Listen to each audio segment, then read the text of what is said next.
Ayşe ve Amina. Yuxu nağılı. Bir var idi, bir yox idi. Ulduzları göyə ən yaxın olan sakit bir şəhərdə iki bacı yaşayırdı.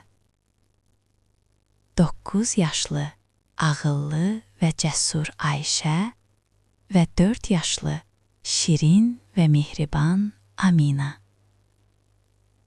Bir axşam şəhərin işıqları yumşaq yanarkən onlar sakitcə gəzməyə çıxmışdılar. Göydə buludlar asta hərəkət edirdi. Sanki göy üzü də yuxuya hazırlaşırdı.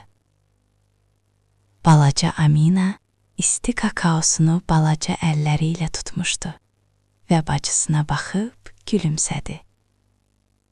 Ayşə pıçınladı. Bilirsən, əsl sehir binalarda deyil, əsl sehir ürəyimizdədir. Amina gözlərini yumdu və sakitcə arzu tutdu. Kaş ki həmişə Ayşə yanımda olsun.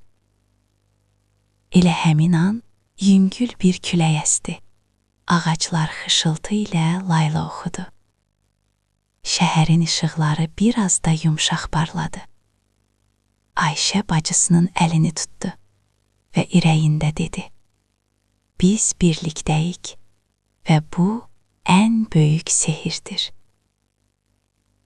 O gündən sonra iki bacı bilirdi ki, əsl sehir birlikdə olmaqdır və sevgi insanı hər zaman qoruyur. Ulduzlar səmada sakitcə parlayırdı. Şəhər yuxuya gedirdi. Ayşə və Amina da xoşbəxt və rahat yuxuya dalırdı. Şirin yuxular.